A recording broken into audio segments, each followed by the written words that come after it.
धन्यवाद सर। आप सभी की इस गौरव में उपस्थिति को प्रणाम करता हूं। सर ने अभी कहा था कि जो शेष है वही विशेष है। बहुत अच्छा कार्यक्रम रहा। सर ने जब मुझे फोन किया कि कुलदीप एक मंच तैयार कर रहे हैं रोटरी क्लब के अंदर, तो मैं भी काफी दिनों से अपने दुनियावी धंधों में लगा हुआ हूँ, तो कविता से मैं भी दूर हूँ पिछले दिनों से। सर ने कहा कि एक्टिव नहीं दिखते आज। मैंने कहा ठीक है, ये जीवन है, चलता रहता है। अभी सर जैन साहब ने कहा कि समस्याएं खूब सारी, फोन आया 3 बार। सर क्या है जीवन? जीवन बाधा से घिरा हुआ, हर ओर प्रत्यंचा चढ़ी हुई। जीवन बाधा से घिरा हुआ, हर ओर प्रत्यंचा चढ़ी हुई। बस अभी मुसीबत टाली थी, फिर नई मुसीबत खड़ी हुई। जीवन बाधा से घिरा हुआ, हर ओर प्रत्यंचा चढ़ी हुई। बस अभी मुसीबत टाली थी, फिर नई मुसीबत खड़ी हुई। हम स्वयं ढले उनके संग संग, हम जिनको ढाल नहीं सकते, और संकट का ढूंढे समाधान जब संकट टाल नहीं सकते। संकट का ढूंढे समाधान जब संकट टाल नहीं सकते। इश्क, मोहब्बत, प्रेम, कई सारी बातें हो गई हैं। क्या होता है कि बहते बहते कल कल होना पड़ता है। सुनिएगा सर, कि बहते बहते कल कल होना पड़ता है, और काला होकर काजल होना पड़ता है। कि बहते बहते कल कल होना पड़ता है, और काला होकर काजल होना पड़ता है। लैला मजनू हीर कोई रांझा बनते, लैला मजनू हीर कोई रांझा बनते।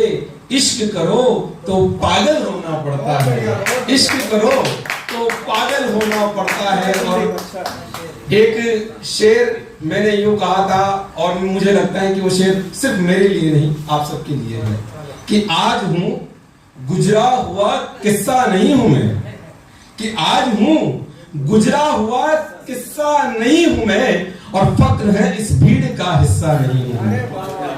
कि आज हूं गुजरा हुआ किस्सा नहीं हूं मैं, फक्र है इस भीड़ का हिस्सा नहीं हूं मैं। एक गीत विशेष निवेदित कर देता हूं, क्योंकि समय वैसे ही काफी सारा बीत चुका है, और मैं आपका बहुत ज्यादा समय नहीं लूंगा, बहुत ज्यादा प्राण नहीं पीऊंगा। एक गीत राम के ऊपर है। भगवान राम 22 जनवरी को अपने धाम में विराजेंगे, और अभी भी कई सारी चर्चाएं, और आने वाले समय में ये पीढ़ियां गुजर जाएंगी, लेकिन जो जानकी की चर्चा है, जो माँ सीता की चर्चा है, वो चलती रहेंगी। मैं वो गीत निवेदित करता हूँ। स्वागत। कि जकड़ गए हो बोलो किस मोह पाश में, जकड़ गए हो बोलो किस मोह पाश में।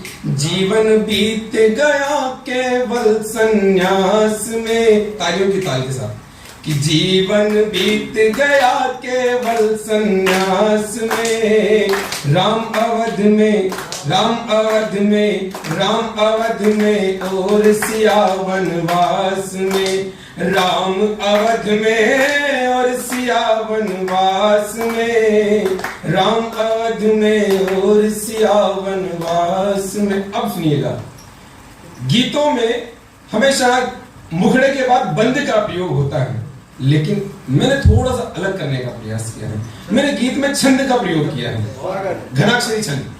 सुनिएगा, कि राम अवध में और सिया वनवास में, राम अवध में और सिया वनवास में। क्या हुआ होगा कि काल के कुटिलता में एक बाण ऐसा मारा, बूंद न गिराया रक्त कोटि घाव दे गया। जब मां सीता को वनवास दिया होगा अयोध्या लौटने के पश्चात, उस व्यक्ति ने क्या किया होगा, पूरे अवध के उस आभा मंडल पर एक काला टीका लगा दिया मां सीता को वापस वनवास देकर। कि काल की कुटिलता ने एक बाण ऐसा मारा, बूंद न गिराया रक्त कोटि चोटी घाव दे गया। अरे काट कर डालियां वो पेड़ खुद हाथों से ही महलों के वासियों को फिर छांव दे गया। मनमान मर्यादा और लोक लाज हेतु विघटन भट्टियों में हाथ पांव दे गया। और छिद्र से सनी थी नाव जिसको नहीं थी ठाव, डूबता खीवैया खुद की ही नाव दे गया।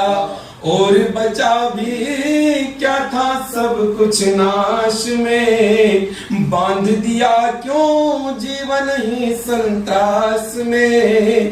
राम अवध में, राम अवध में, राम अवध में और सिया वनवास में। राम अवध में और सिया वनवास में, राम अवध में और सिया वनवास में। आपने कई सारे रामायण देखी होंगी, कई सारे राम के ऊपर गीत सुने होंगे, कई कविताएं और रामचरितमानस तक आपने पढ़ी है, सुनी है, कई प्रसंग आपने रामचरितमानस के सुने होंगे। लेकिन मैंने 4 पंक्तियों में पूरे राम को निचोड़ने का प्रयास किया कि कहां कहां राम हो सकते हैं। जीवन के 4 हिस्से हैं, मैंने उन 4 हिस्सों में राम को खोजने का प्रयास किया है। स्वागत सुनिएगा कि पुष्प वाटिका के क्षण मन में लिए वो प्रण, नैन से प्रकट अनुरक्ति रूप राम है, प्रेम में राम है। कि पुष्प वाटिका के क्षण मन में लिए वो प्रण, नैन से प्रकट अनुरक्ति रूप राम है। त्याग बलिदान और शौर्य गाथाएं महान, वीरता की परिभाषा शक्ति रूप राम है। वीर हनुमान मां अहल्या और सबरिया, वीर हनुमान मां अहल्या और सबरिया, वनवासियों में खुद भक्ति रूप राम है। और मोह माया छल दम और बढ़ता अहम, नाश होता रावण का मुक्ति रूप राम है। केवल चर्चा यही रही है कैलाश में, केवल चर्चा यही रही कैलाश में। राम सिया को ढूंढ रहे उच्छ्वास में, राम अवध में, राम अवध में, राम अवध में और सिया वनवास में। राम